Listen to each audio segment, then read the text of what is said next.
Bagaimana caranya terima? Yes. Lalu sejauh mata memandang sekali jalan itu sudah bisa ditempuh oleh pulau. Lantas di mana akan dikatakan jauh? Kalau 959 itu dekat.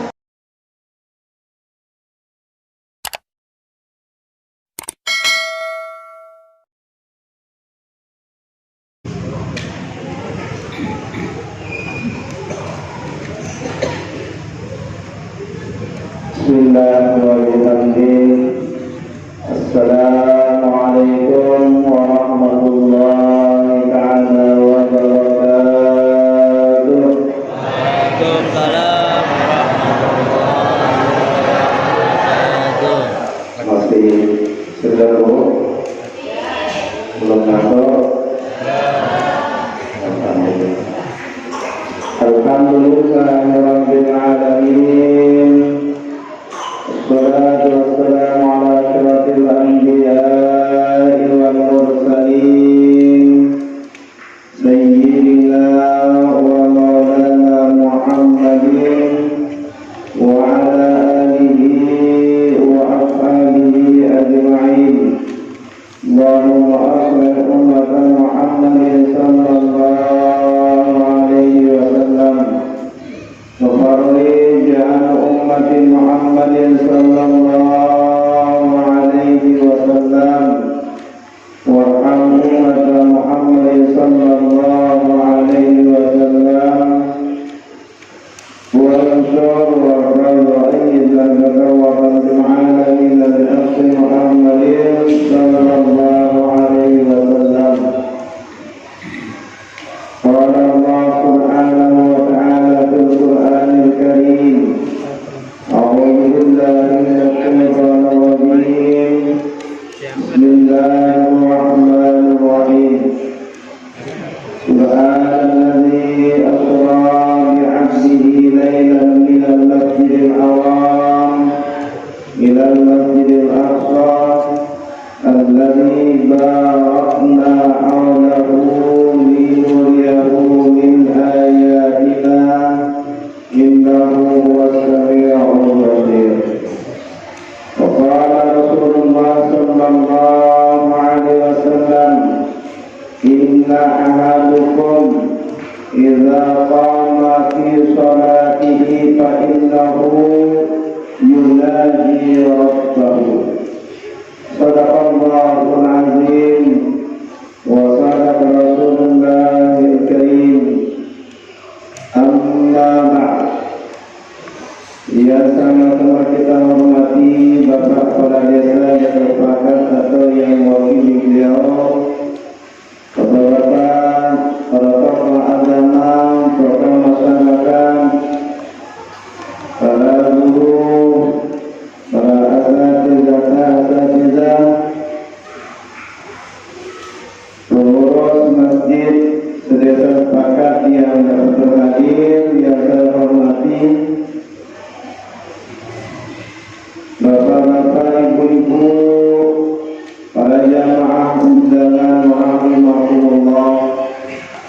Alhamdulillah wa syukurillah, intinya dan tidak bosan-bosannya kita ucapkan syukur alhamdulillah kehadirat Allah subhanahu wa ta'ala yang sampai pada saat ini, malam ini masih kita diberikan kesempatan dengan bekal nikmat-nikmat Allah subhanahu wa ta'ala yang kita nikmati gratis tanpa pembayaran, tanpa mengeluarkan biaya untuk nikmat itu semua. Cukup dengan kita bersyukur kepada Allah subhanahu wa ta'ala sebagai tanda terima kasih kita atas segala nikmat yang diberikan oleh Allah. Selawat serta salam tak lupa pula kita haturkan kalimat junjungan ala Nabi kita Muhammad sallallahu alaihi wasallam yang sudah asli. Allahumma aslih ummata Muhammadin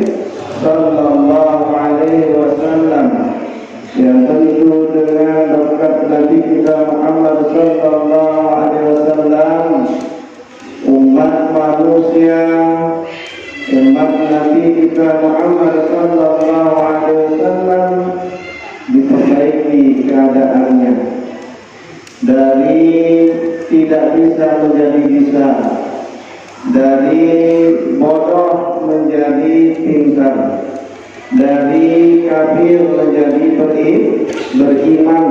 Itulah afdal. Makanya disebut dengan salatul salahul ummah.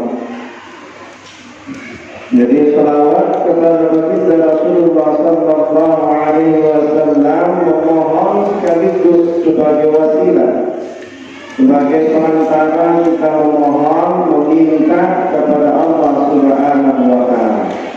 Karena kalau bukan karena baginda Rasulullah sallallahu alaihi wasallam, tentu kita dan semua isinya dunia ini tidak akan ada. Maka penting kiranya kita bertawasul kepada baginda Rasulullah sallallahu alaihi wasallam ketika kita memohon kepada Allah Subhanahu wa taala. Makanya doa kita itu tidak akan dijawab oleh Allah Subhanahu wa taala manakala kita memohon, manakala kita meminta tanpa mendahulunya dengan pujian-pujian kepada Allah Subhanahu wa taala, dengan paling tidak menyebut pertama alhamdulillah. Yang kedua, syarat ijabahnya doa kita adalah bersalawat kepada baginda Rasulullah sallallahu alaihi wasallam. Ini syarat ijabahnya doa. Maka oleh karena itu, karena kita meminta, karena kita memohon, karena kita ingin lemah, karena kita ini banyak dosa, karena kita ini banyak kekurangan, kita ini banyak khilaf, maka tertutup dengan adanya wasilah kita memohon kepada Allah SWT melalui Rasulullah sallallahu alaihi wasallam. Bapak Ibu para jamaah hadirin rahimakumullah, peringatan Isra wal Mi'raj Nabi kita Muhammad sallallahu alaihi wasallam pada malam hari ini sudah kesekian kalinya, bahkan pada malam hari ini ada tiga tempat untuk di desa sepakat, yaitu di Jamiah Syakiri, kemudian di Musola di RT 1. Kemudian oleh karenanya ini semua adalah bagian dari tanda kesyukuran kita kepada Allah Subhanahu wa taala. Untuk apa saya mengistilahkan ini bulan Rajab adalah bulan di mana ulang tahun, di mana ulang tahunnya perintah sholat oleh Allah Subhanahu wa taala. Jadi kalau kita ibaratkan seperti kita mau ulang tahun, maka persiapan pelaksanaan ulang tahun itu mesti jauh hari sudah disiapkan. Alhamdulillah. Demikian juga tentu dengan kegiatan peringatan Isra ini, sebelum pelaksananya pun sudah dipersiapkan sedemikian rupa jauh-jauh hari. Kenapa? Karena ini adalah merupakan peristiwa yang sangat penting, peristiwa yang sangat bersejarah, peristiwa yang menjadi tolak ukur perjalanan kehidupan kita, peristiwa yang menjadi kunci sukses hidup di dunia dan hidup di akhirat adalah sholat lima waktu. Maka dengan demikian Bapak Ibu para jamaah, sebelum masuk kita kepada bagaimana hikmah Isra dan Mi'rajnya baginda Rasulullah sallallahu alaihi wasallam, kita bawakan untuk bawakannya kita baca perintahnya, peristiwanya yang sudah dijelaskan diterangkan oleh Allah Subhanahu wa taala di dalam Al-Qur'an surah Al-Isra Sudah disebutkan bahwasanya Bismillahirrahmanirrahim, Subhanalladzi asra bi'abdihi lailan minal masjidil haram ilal masjidil aqsa alladzi barakna hawlahu linuriyahu min ayatina innahu was-sami'ul basir. Sallallahu alaihi. Diawali dengan subhana, diawali dengan mengesahkan, mensucikan Allah Subhanahu wa Ta'ala yang menjadi tolak ukur pemikiran kita untuk bisa menerima bagaimana peristiwa Isra dan Mi'rajnya baginda Rasulullah Sallallahu Alaihi Wasallam. Yang ketiga itu masih banyak ya orang yang tidak percaya, tidak yakin. Jangankan itu, orang-orang kafir akan lebih merasa tidak yakin, tidak percaya, lebih mengolok-olokkan baginda Rasulullah Sallallahu Alaihi Wasallam. Kenapa? Karena dianggapnya tidak masuk akal. Kenapa memang tidak masuk akal? Kalau dipikir-pikir dengan akal. Kenapa? Karena Rasulullah Sallallahu Alaihi Wasallam Isra dan Mi'rajkan oleh Allah Subhanahu wa Ta'ala dalam waktu yang singkat sedikit waktunya, tapi mampu menembus langit pertama, kedua, ketiga, keempat, kelima, keenam, ketujuh sampai ya mustawa setelah mustawa.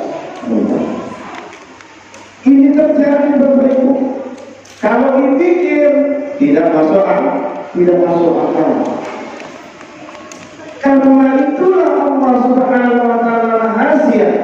Kenapa mengawalinya dengan subhana? Ya, subhana. Jadi maha suci Allah Subhanahu wa Ta'ala. Maha suci dari kemusyrikan, maha suci dari tidak mampunya, maha suci dari tidak ya tingginya, maha suci dari kecilnya Allah Subhanahu wa Ta'ala, maha suci dari ketidakberdayaan Allah Subhanahu wa Ta'ala, maha suci dari kelemahannya Allah Subhanahu wa Ta'ala. Maha sekali. Maka itu ditampilkan dengan subhan ya kata-kata mensucikan. Kalau sudah seperti itu Bapak Ibu perjalanan akal itu sudah tidak lagi dalam arti kalau sudah bertemu kita menuju kepada Allah Subhanahu wa Ta'ala, ya tidak mungkin menurut akal itu menjadi mungkin. Yang tidak masuk akal menjadi masuk akal. Karena apa? Karena Allah Subhanahu. Coba kita bayangkan. Subhanalladzi asra bi'abdihi lailan. Maha suci Allah Subhanahu wa Ta'ala yang sudah memperjalankan hambanya. Yang memperjalankan hambanya berarti bukan Rasulullah Sallallahu Alaihi Wasallam sendiri punya kemauan. Iya. Tapi ada yang punya mau, ada yang punya kehendak. Ada yang memperjalankannya. Ibarat kita kalau mau ke simpang, mau kemana-mana, kita tidak punya apa-apa, tidak pernah berangan-angan, tidak pernah membayangkan dan tidak pernah berpikir untuk pergi kalau ada yang menjemput kita. Tidak pernah terpikir, tidak pernah terbayang, tidak pernah kita memikirkan bagaimana caranya. Akan tetapi ada yang menjemput. Maka dengan itu kita akan ikuti jemputan itu dan akan sampai. Itulah tentang kecilnya Rasulullah Sallallahu Alaihi Wasallam diperjalankan oleh Allah Subhanahu wa Ta'ala. Rasulullah tinggal menumpang saja, Rasulullah tinggal jalan saja, Rasulullah tinggal ikut saja, Rasulullah tinggal melaksanakan apa yang diperintahkan oleh Allah Subhanahu wa Ta'ala. Tidak seperti itu. Maka bagaimanapun jarak tempuhnya yang ditempuh tidak terpikirkan oleh Rasulullah SAW karena ada yang menjemputnya, maka masuk akal kalau sekiranya seperti itu. Namun karena belum terpikirkan sampai sejauh itu, pada saat peristiwa Isra Mi'raj setahun sebelum hijrahnya baginda Rasulullah SAW setelah dari kenabian Rasul, maka dilaksanakan Isra dan Mi'raj. Maka pada hari ini sudah 1443 Hijriah, berarti 1444 tahun yang sudah silam itu peristiwa Isra dan Mi'rajnya baginda Rasulullah Sallallahu Alaihi Wasallam. Lama tidak lama, bro, lama tidak 1000 tahun, hampir 1500 tahun yang sudah lewat peristiwa Isra ini terjadi. Tapi masih terbayang, masih terngiang bagaimana peristiwa itu terjadi ketika kita ingin memikirkan. Di akhir ayat ini la'allakum tashkurun. Di akhir ayat ini disebutkan bahwasanya la'allakum tashkurun. Untuk apa agar kamu pandai bersyukur kepada Allah Subhanahu wa taala. Dengan terjadinya peristiwa Isra Mi'raj ini agar kamu bersyukur. Syukur kita menjadi umat baginda Nabi Muhammad sallallahu alaihi wasallam. Bayangkan Bapak Ibu, ya, bila sudah kita sebutkan peristiwa ini tergambar bagaimana perjalanan Nabi kita Muhammad sallallahu alaihi wasallam dari Masjidil Haram, ya, ila Masjidil Aqsa, dari Masjidil Haram sampai ke Masjidil Aqsa Palestina, ya. Ini terjadi. Maka kalau jarak tempuhnya saja dari Makkah, Madinah ke, ya, Baitul Maqdis, Palestina itu jauh, Pak. Jauh atau dekat? Jauh atau dekat? Pak tahu jauh dari mana? Oh, jauh atau dekat Makkah dan Madinah ke Palestina? Jauh atau dekat? Oh, jauh ya. Berapa jauhnya? Tuh, nggak tahu kan tahu. Nah, gimana ceritanya? Jauh katanya, tapi tidak tahu bahwa itu jauh. Nah, ini ya, kita ambil hikmah sebabnya ya. Nah, tidak tahu itu jauh, tapi kita tidak tahu. Nah, ini adalah sejarah kita umat Islam. Yang jauh bisa jadi dekat, yang dekat juga bisa jadi jauh, Maka oleh karena itu jarak tempuhnya saja Makkah Madinah itu jarak tempuhnya 5 jam. Itu ada 2 rute perjalanan. Ada yang bisa ditempuh dalam jangka waktu 5 jam, ada yang bisa ditempuh dalam jarak waktu 6 jam. Kalau kita dari sini ke Raja itu 6 jam, berapa jauhnya? 300 kilo. 300 kilo dari sini ke Banjarmasin. Jarak tempuhnya 6 jam. Maka Madinah itu 555 sekian kilo. Ada yang menyebutnya 559 kilo. Jauh dekat. Jauh dekat. 559 kilo. Itu jauhnya dari Makkah ke Madinah. Maka tidak ada mobil, tidak ada pesawat, tidak ada sepeda motor, tidak ada sepeda tinja. Yang ada apa? Kota, kuda. Tapi masa Rasulullah SAW kan ada jemputan, maka jemputan yang dipakai alat transportasinya khusus, namanya Burak. Burak ini adalah tunggangan para nabi. Dulunya Burak yang dipakai untuk jemput Rasulullah SAW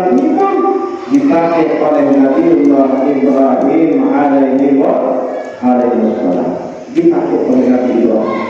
Itu buruk. Buruk itu artinya cepat, maka yang disebut buruk kilat.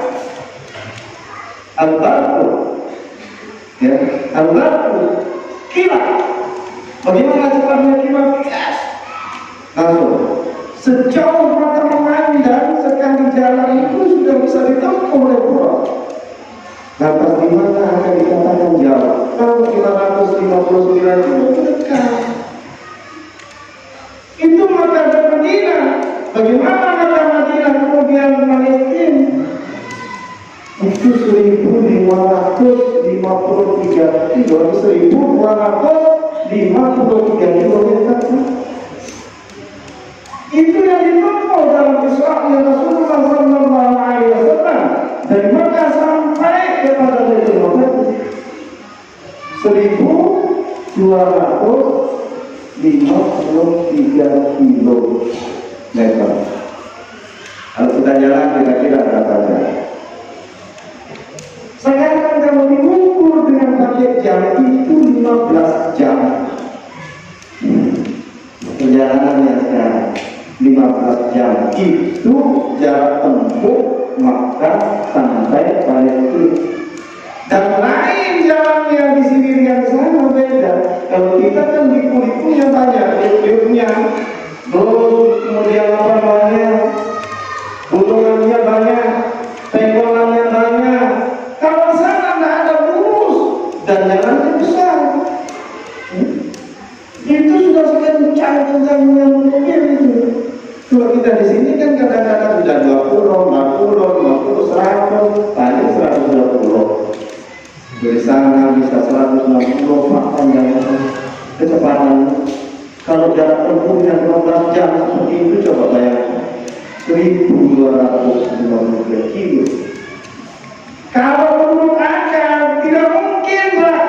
Kalau hanya dalam waktu sebentar saja, hanya waktu sebentar, tidak sampai satu malam, tidak sampai setengah malam, bahkan malam pun hampir tidak ada. Ini yang ditempuh oleh Rasulullah SAW dalam Isra dan Mi'raj. Itu baru maka Madinah sampai ke Baitullah. Belum lagi naik Mi'rajnya, langit pertama, kedua, ketiga, keempat, kelima, keenam, ketujuh, sampai ke Muzdalifah. Bayangkan, dan itu PP Bapak. Itu PP ya. Berapa jauhnya jarak tempuh dari Baitul Maqdis sampai ke Baitul Maqdis, ya, sampai ke Sidratul Muntaha. Berapa jauhnya lagi, coba bayangkan Bapak. Inilah yang disebut dengan Subhanallah Maha Suci Maha Suci Allah yang tadinya tidak mungkin menurut akal, tapi tidak ada yang mustahil bagi Allah Subhanahu wa Ta'ala yang Maha Sejati. Maka oleh karena itu, ini bulan tahun yang sholat. Bulan tahun yang sholat ini untuk menumbuhkan kembali keyakinan kita kepada Allah Subhanahu wa Ta'ala. Karena sudah mulai banyak luntur, keyakinan kita sudah mulai pudar, yang keimanan kita sudah berkurang, keimanan kita sudah mulai tergerus oleh Allah. Maka kesempatan melalui peringatan Isra Mi'raj ini kita untuk kembali keimanan kita kepada Allah Subhanahu wa Ta'ala. Bapak Ibu para jamaah rahimahullah, maka oleh karena itu, oleh-oleh yang dibawa oleh Rasulullah SAW untuk kita umatnya yang satu, yaitu sholat. Tidak ada lain hanya sholat, ya. Itu yang dibawa oleh Rasulullah SAW untuk kita semuanya sebagai kunci kehidupan dunia agar sukses, kunci kebahagiaan dunia agar bahagia, kunci kebahagiaan kesuksesan akhirat. Kedua-duanya kita akan sukses dan bahagia dunia dan akhirat kalau kita menjalankan ibadah sholat. Karena itulah yang menjadi ibadah kita yang paling tinggi. Nomor satu adalah sholat, baru yang lain-lain. Baru yang lain. Tidak ada yang dibahas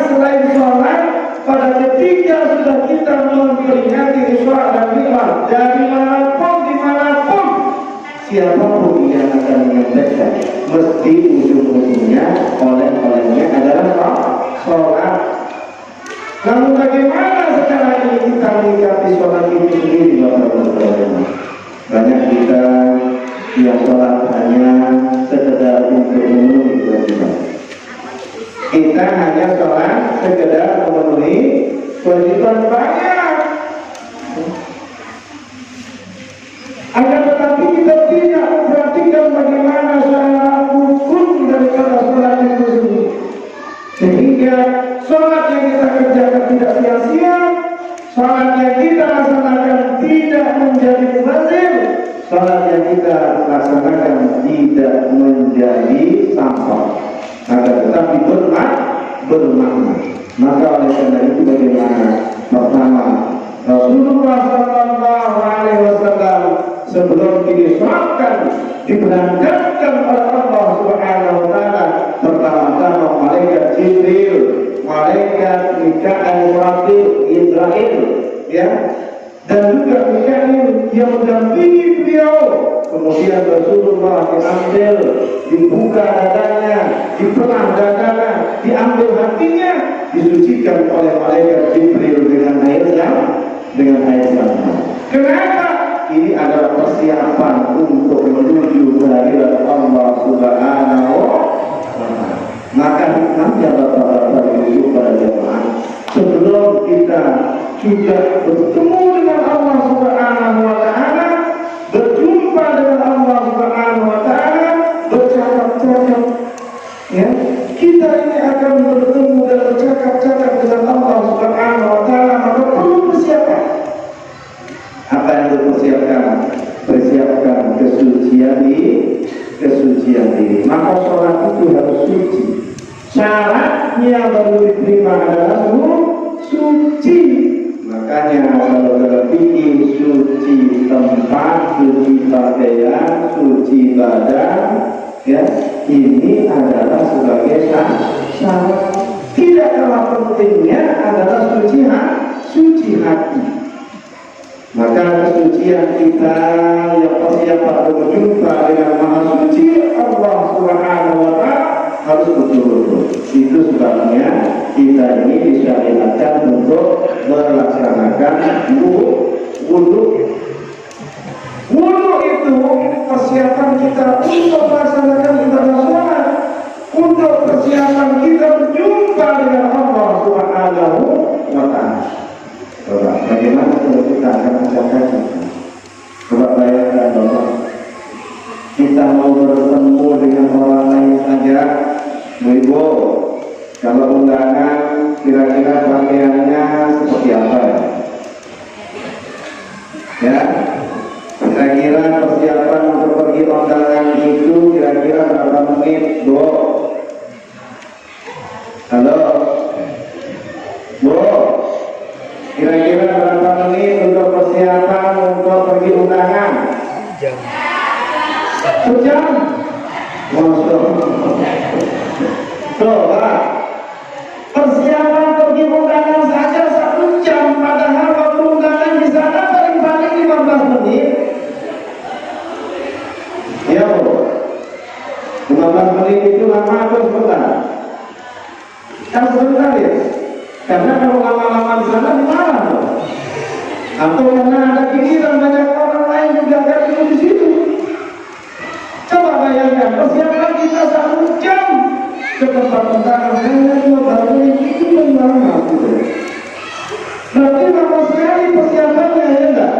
Kita mau berjumpa kepada Allah SWT dengan persiapan buru-buru hanya membutuhkan waktu 1,5 menit saja. Ada yang persiapan untuk sholat dulunya 1 jam. Oh, kira-kira mau sholat itu duduknya 1 jam ada nggak? Berapa menit? Setengah jam.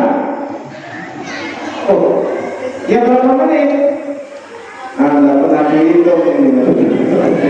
Bapak-bapak kira-kira persiapan untuk sholat itu duduknya berapa menit?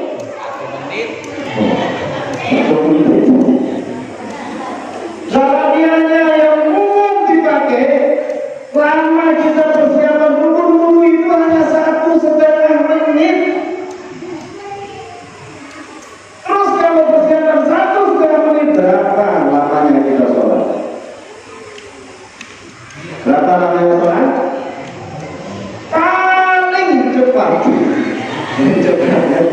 menit. Paling cepat ya. Bukan paling lama ya? Hah? Bukan paling lama? Mana kira-kira? Paling cepat atau paling lama itu 5 menit sholatnya? Paling lama. Ada yang bilang paling lama, ada paling cepat. Nah, ini bayangkan kan gitu. Kalau ibu beda, persiapannya yang lama.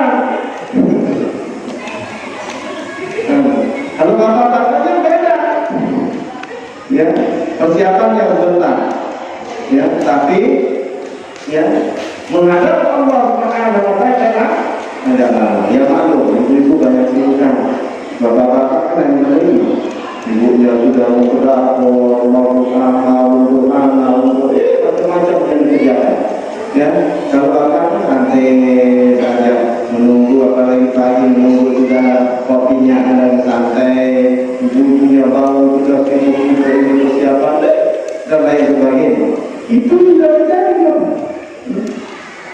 Maka oleh karena itu persiapan sholat dari wudhu saja. Coba bayangkan bapak ibu, hikmahnya kita ini berwudhu juga. Setiap tetesan air wudhu itu keluar dan terjatuh berguguran dosa-dosa kita sudah kita kerjakan. Begitu kita istighfar, memasukkan menghirup daripada ini air ke dalam rongga hidung kita, istighfarnya hirup, istighfarnya keluarkan, maka berbarengan dengan itu selain kotoran-kotoran yang ada di hidung kita keluar, juga dosa-dosa yang berhubungan melalui hidung kita berguguran dan jatuh.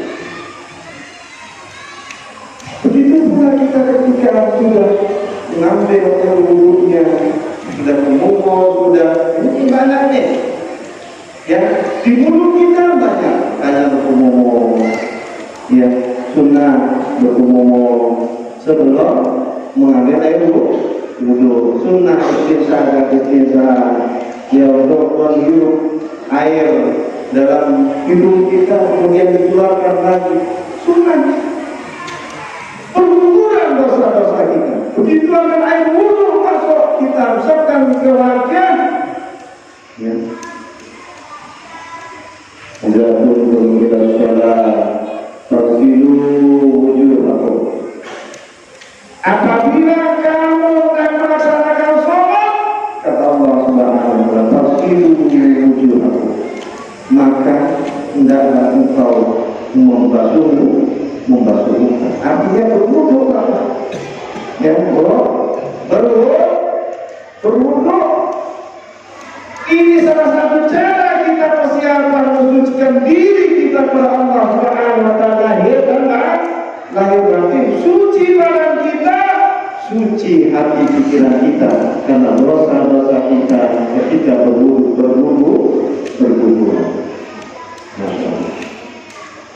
Begitu sudah kita basuh muka, air yang menetes dari wajah kita itu juga berguguran dosa-dosa dari wajah kita. Apa wajah kita? Mata. Dosa-dosa yang sudah kita lakukan selama kita hari itu, tapi berguguran melalui mata. Apa yang sudah kita saksikan dalam keadaan kita yang tidak dibolehkan oleh Allah Subhanahu wa taala, berguguran dosanya melalui air wudhu yang kita ambil. Ini dari muka. Ini baru persiapan untuk menghadap Allah Subhanahu wa taala. Begitu juga dengan tangan kita, wasilu wujuhakum wa aydiyakum. Kemudian basuhlah kedua tanganmu.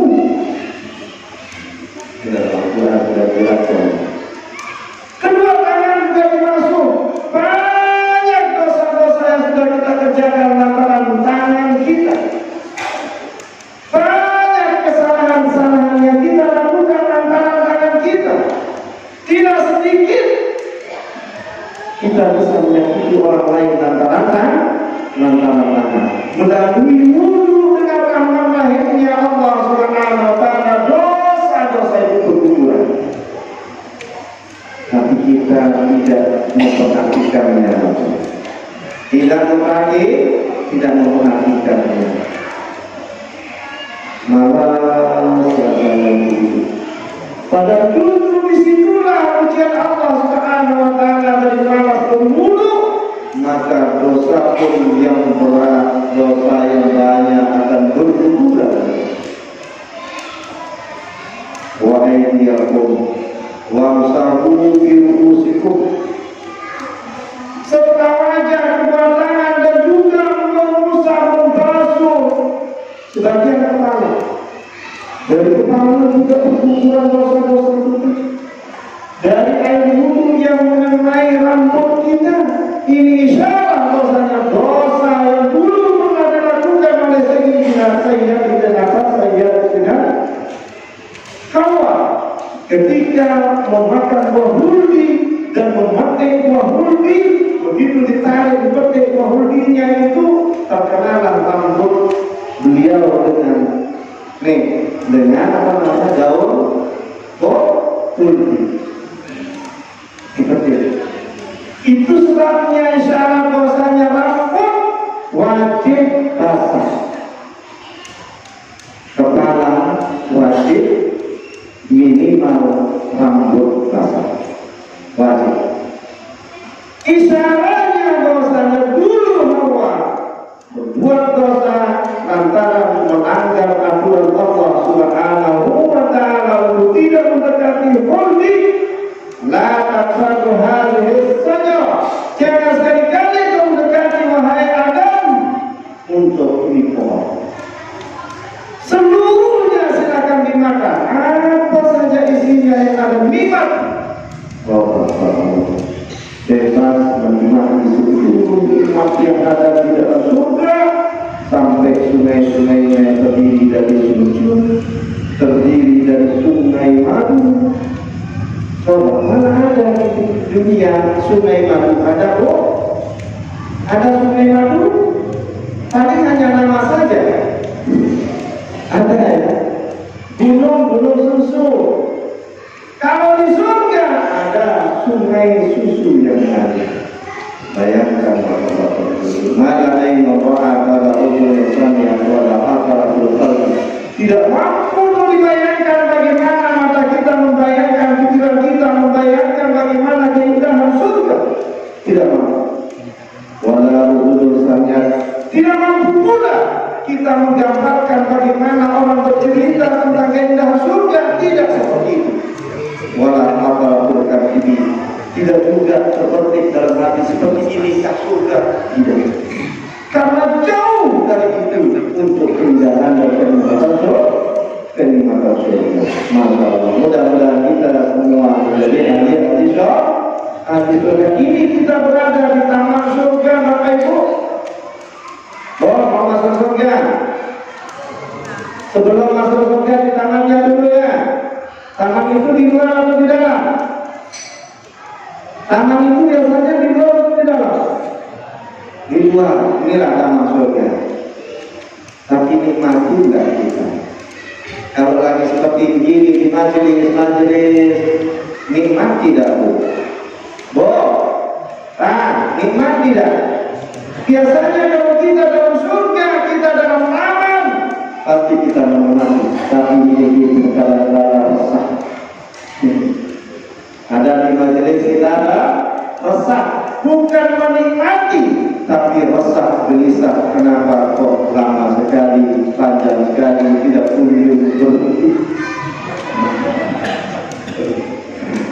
Itu yang terjadi di majelis, Pak. Itu yang terjadi di pengajian-pengajian di mana-mana. Jarang menikmati, ya.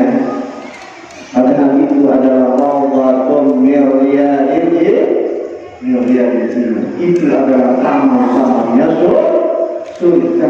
Bagian dari taman surga adalah majelis-majelis ilmu, tempat-tempat pengaji, tempat pembacaan sholawat, tempat orang muda berzanji dan lain sebagainya. Itu semua adalah taman-taman surga. Sungguh kita ini miskin, ya. Ketika seperti ini, saya anak-anak. Gairahnya kok kurang, masya Allah. Nah ini kembali Bapak Ibu pada jamaah salam. Sebelum berjumpa bertemu dengan Allah Subhanahu wa taala, wa'tahu bi ru'usikum, ya. Dan apa? Apa itu? Nah, ya. Jadi setelah wa'idukum ilal marafiq, ya. Jadi kedua rijlain wasilu wujuhakum wa aydiyakum wa tahu birusikum wa rijlain, dan kedua kaki Rasulullah. Kemana kaki kita pernah melangkah dalam berbuat maksiat? Di situ dosa-dosa sudah menempel pada kita. Menempel di kaki kita, menginjak tanaman orang, ketika lewat di ladangnya, nempel dosanya di bawah pulang. Masuk sudah. Maka ketika sudah ada azan, ketika ada waktu, kita basuh itu kaki.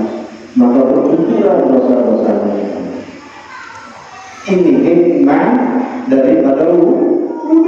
Itu baru persiapan kita melaksanakan sholat untuk berjumpa, berkalam, berkata atau berkalimat atau bercakap-cakap dengan Allah Subhanahu wa ta'ala. Hikmah baginda Rasulullah sallallahu alaihi wasallam diteladanya, kemudian diambil hatinya, dibersihkan dengan air zam-zam.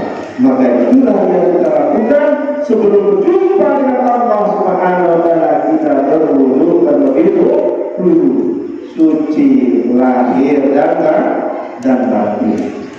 Maka kemudian setelah itu barulah kita siap Bapak Ibu azan. Ya. Jadi ada sebuah panggilan dari Allah Subhanahu wa taala, kalimat Allahu Akbar. Ini membesarkan Allah Subhanahu wa taala. Banyak kita masih santai, banyak kita masih tidak bergerak. Jangankan kita yang akan bergerak, mendengarkan azan pun tidak. Padahal di telinga kita terngiang suara azan.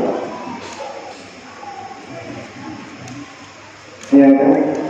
Di sini misalnya contoh dekat masjid, begitu sudah azan, alhamdulillah seluruh masjidnya kosongnya, terus kosong. Ini terjadi.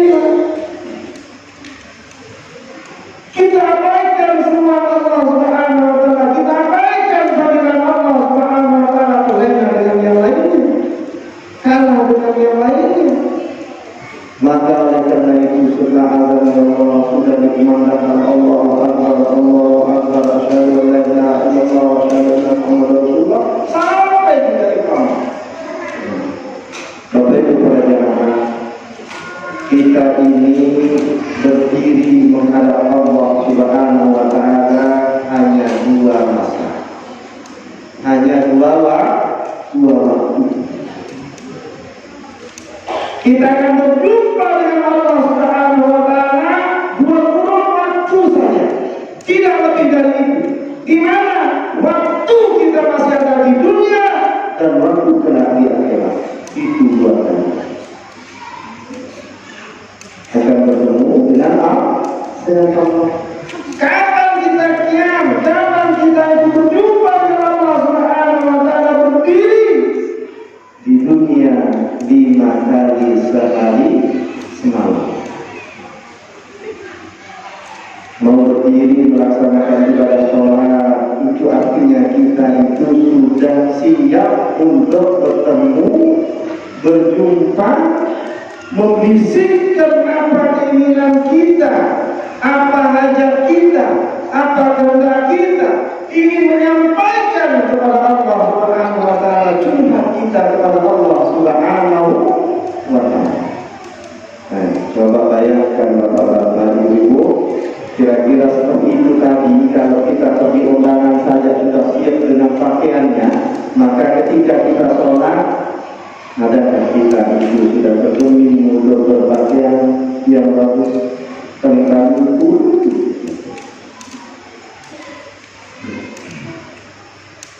Allah Subhanahu wa Ta'ala sudah memerintahkan bahwasanya kita itu bila menghadap kepada Allah Subhanahu wa Ta'ala dalam memakai pakaian yang bagus, pakaian yang suci, pakaian yang baik-baik, pakaian yang bagus-bagus. Bila perlu pilih pakaian yang paling bagus, iya kan? Kenapa? Karena kita mau menghadap Allah Subhanahu wa Ta'ala yang tidak ada taranya kekuasaannya, tidak ada tandingannya kekuasaannya, hanya Allah Subhanahu wa Ta'ala. Lantas kita akan menghadap Allah. Bagaimana menerima sholat kita, saudara? Sayyidina Ali bin Hasan, beliau itu ketika menghadap Allah Subhanahu wa Ta'ala, setiap kali berwudu wajahnya berubah. Apa perubahan wajahnya? Ucap pasti. Ali bin Hasan, setiap selesai berwudu otomatis wajahnya pucat.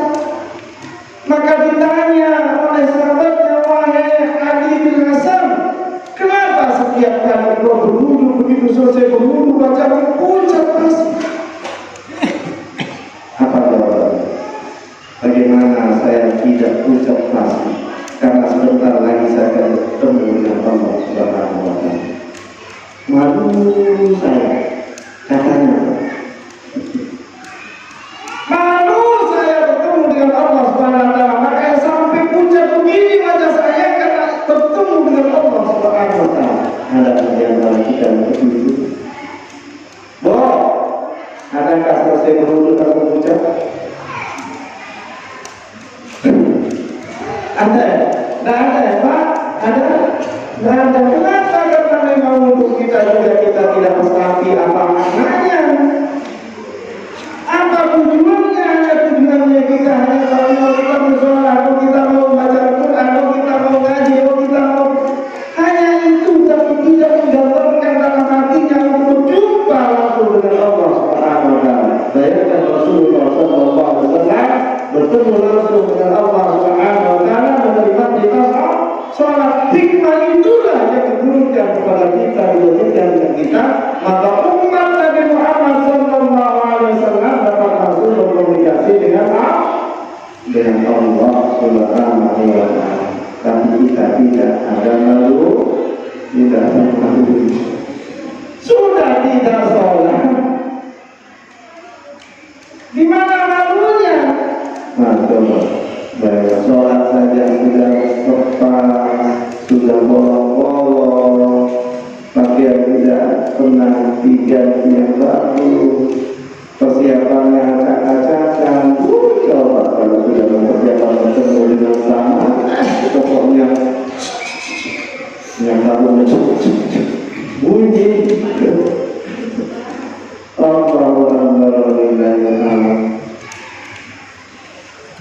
Ibnu Al-Qayyim beliau mengatakan, ketika kita hendak berjumpa dengan Allah, pada saat kita berdiri tegak siap untuk melaksanakan ibadah sholat, kata Ibnu Al-Qayyim, itu ibaratnya seperti seorang raja yang hendak diberikan hadiah berupa seorang wanita hamba sahaya. Ini beliau Qayyim, ya.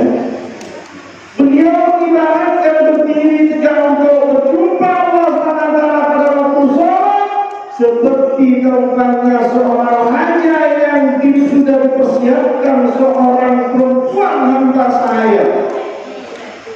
Maka kira-kira Bapak Ibu, kalau seorang raja itu dikasih hadiah berupa seorang wanita, kira-kira kualitasnya seperti apa?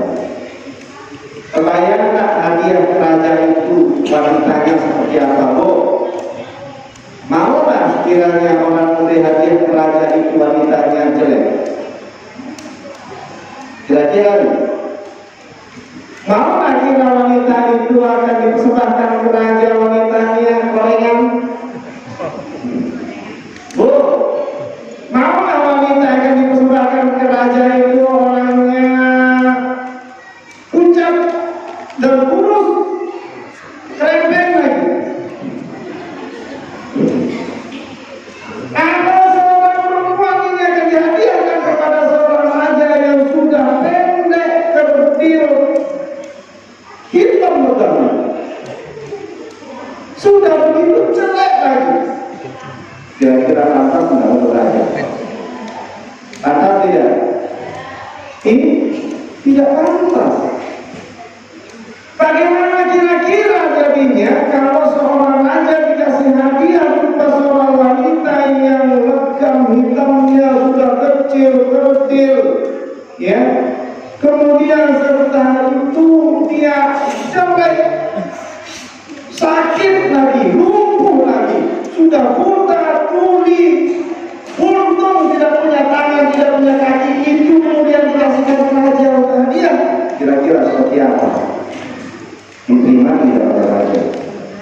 Atau yang memberikan ini malu atau tidak? Malu tidak? Atau seorang mempersembahkan seorang wanita walaupun cantik, cerita, bagus, sudah sempurna kiranya menurut ukurannya, tapi sudah tidak punya nyawa. Ini mau dihadiahkan ke raja nih. Kira-kira seperti apa kira-kira perasaan raja? Apa raja tidak dianggap ya dihina?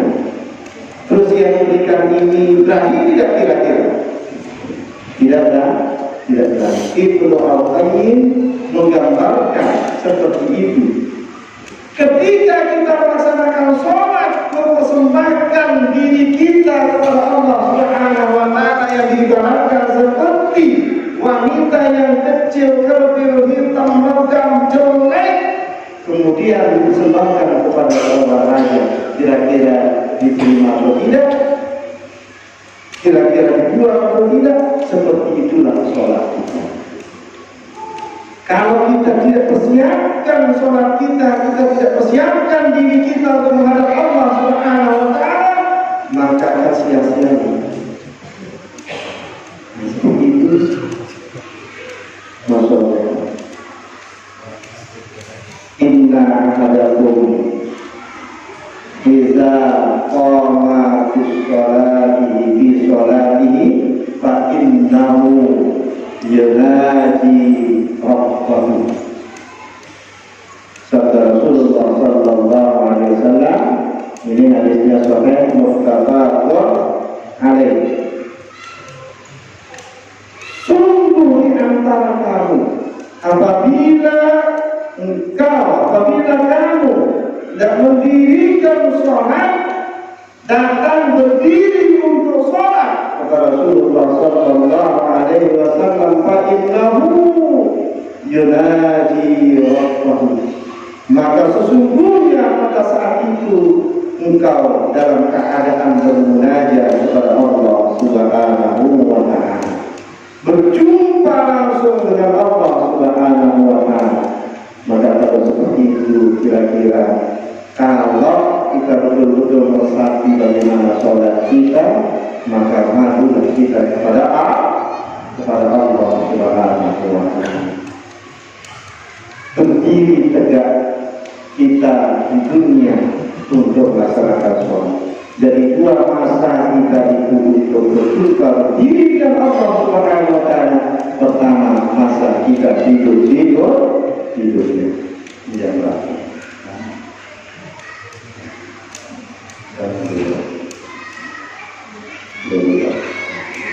Jam 11 ini tinggal 16 menit lagi. Kira-kira lanjut lagi. Oh, lanjut ya. Sebenarnya kalau begini capek sih. Rasa berat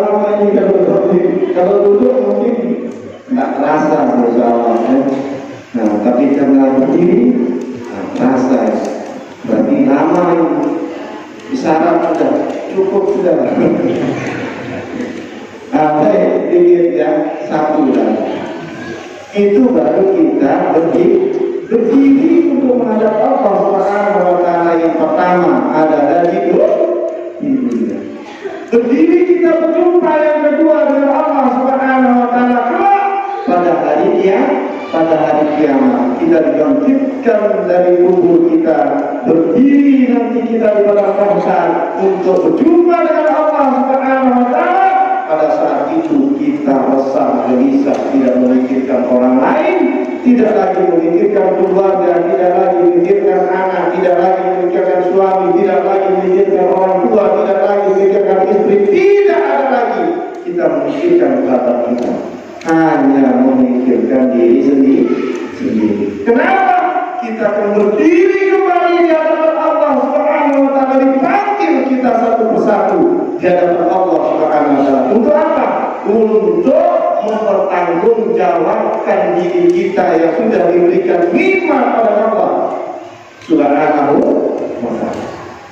Berapa lama nikmat yang kita hidup dari sejak kita itu hidup, dari sejak kita lahir, begitu sudah balik, kita sudah mulai tercatat sudah amal-amal kita, perbuatan ibadah kita, dosa-dosa kita sudah dicatat oleh Allah Subhanahu wa Ta'ala sejak kita sudah balik sampai umur kita sekarang sudah berapa?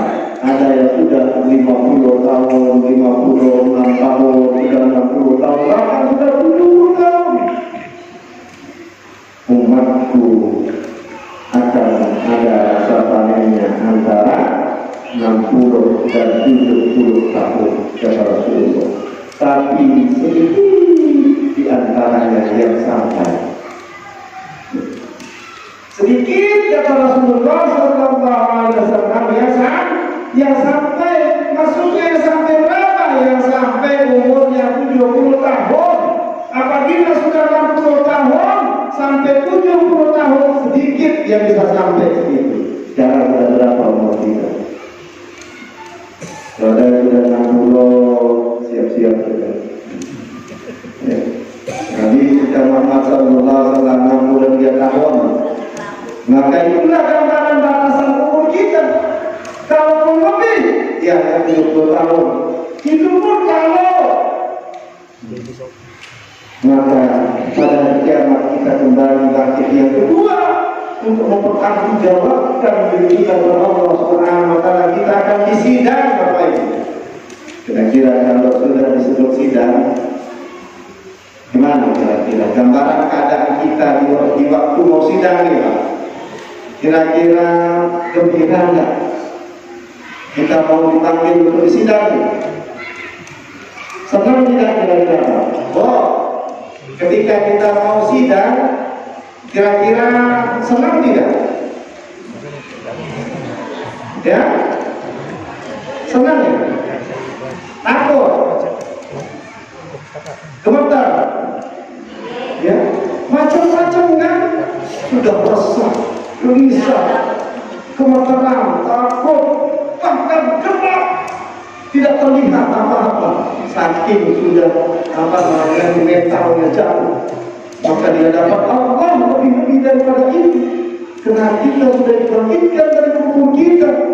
Maka dari situ Allah Subhanahu wa Ta'ala akan memanggil kita. Namun kita gantian, antri kita, dulu kita berdiri semuanya. Tidak ada yang duduk, tidak ada yang jongkok, tidak ada yang berdiri seluruhnya di hadapan Allah Subhanahu wa Ta'ala. Ada yang tenggelam dengan keringatnya sendiri, ada yang tenggelam sampai mata kakinya, ada sampai betisnya, ada sampai lututnya, ada sampai pusarnya, ada sampai dadanya, ada sampai apa lehernya, ada sampai hidungnya, ada sampai matanya, tenggelam sekali. Berbeda-beda yang kita alami pada saat itu. Padahal kita berdiri seperti ini, tapi tidak sama. Yang di depan kita tenggelam dengan keringatnya sendiri, yang di belakang kita tenggelam sampai dia punya pundak, yang di sebelah kiri kan begitu juga. Kita lanjut bagaimana?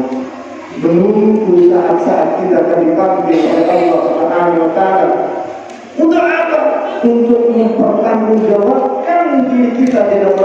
Subhanahu wa Ta'ala dengan membawa lembaran-lembaran buku catatan hidup. Kita sudah siap nih Bapak Ibu dengan catatan kita nih, tidak kita baca di hadapan Allah Subhanahu wa Ta'ala. Tapi apa yang akan kita baca? Semua yang sudah kita lakukan baik buruknya akan kita baca di hadapan Allah Subhanahu wa Ta'ala. Ketika kita membaca yang baik semua kita. Tapi begitu sudah membaca yang tidak baiknya menangis. Nah, menangis kita di hadapan Allah.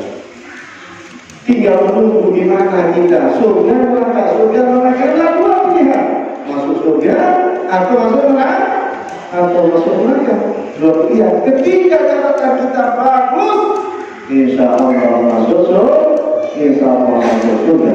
Tapi ketika catatan kita tidak bagus, maka neraka sudah menunggu.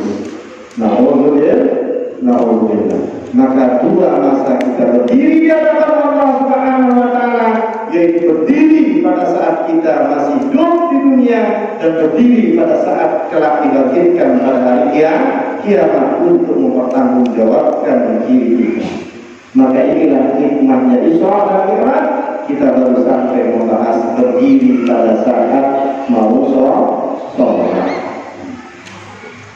Berarti belum ya, masih sanggup menyelesaikan sampai salam? Sanggup? Nah itu sendiri aja yang sanggup. Pak, kira-kira sanggup sampai salam kita bahas? Ya? Oh, bapaknya malah sendiri. Sanggup tidak? Biasanya bapak-bapak, ibu, bila ibu yang ditanya sanggup tidak, bila ibunya diam berarti ibu setuju. Tapi kalau bapak-bapak ditanya, pasti tidak diam. Kalau tidak setuju, pasti ngomong. Tapi itu balik, bapaknya yang diam. Ini gambaran dunia sudah sekarang sudah terbalik. Dunia terbalik. Dunia terbalik, Masya Allah. Itu baru kita bahas hikmah sholat pada saat kita berdiri. Belum lagi rukunya, belum iktidalnya, belum sujudnya, belum duduk antara dua sujud, belum lagi sampai salam. Insya Allah pada pertemuan yang lain kita akan bahas kembali. Insya Allah besok malam Senin di Mushola Nurul Haq, ya, malam Selasa. Besok malam. Nah, sana kita lanjutkan untuk rukunya. Ya, untuk rukunya insya Allah hikmah Isra dan Mi'raj. Kenapa kita harus berdiri? Kenapa kita bersyukur? Kenapa harus iktidal? Hikmahnya apa sih? Ini tidak habis-habis Pak kalau dibahas. Maka jangan anggaplah sholat hanya begitu saja. Iya, kalau hanya begitu saja. Belum lagi kita hadirkan bagaimana hati kita kepada Allah Subhanahu wa Ta'ala. Qaulun wa af'alun. Maka dalam sholat itu qaulun juga sangat penting. Ya. Jadi oleh karena itu Bapak-bapak untuk para jamaah rahmatullah, mari dengan peringatan Isra dan Mi'raj baginda Rasulullah sallallahu alaihi wasallam dengan ulang tahunnya sholat, mari kita perbaiki, mari kita perhatikan, mari kita tingkatkan kualitas nilai ibadah sholat kita, mulai sejak kita persiapan untuk mengambil air wudu, kemudian persiapan untuk berangkat dengan mendengarkan azan, dan setelah itu kita mulai berdiri tegak. Makanya sholat itu tegak, tidak ada yang bengkok-bengkok, tidak ada Allah kayak sakit pinggang. Orang sakit pinggang aja berusaha dia sampai berusaha semampunya untuk tegak. Karena itulah syariat Allah Subhanahu wa Ta'ala. Nah, sekali ini yang dapat saya sampaikan Bapak-bapak Ibu para jamaah rahimahullah. Maka mudah-mudahan dengan kisah dari Al-Qayyim tadi juga memberikan gambaran kepada kita untuk kualitas sholat kita. Jangan kita mempersembahkan diri kita, sholat kita menghadap pada Allah Subhanahu wa Ta'ala hanya asal-asalan saja, hanya serupa-rupanya saja, tapi kita tidak memperhatikan mana syarat ukur sholat itu sendiri. Dan jangan sampai juga sholat itu hanya diam saja. Kenapa? Karena kita lagi bercakap-cakap dengan Allah Subhanahu wa Ta'ala. Maka tidak boleh sholat Allahu Akbar.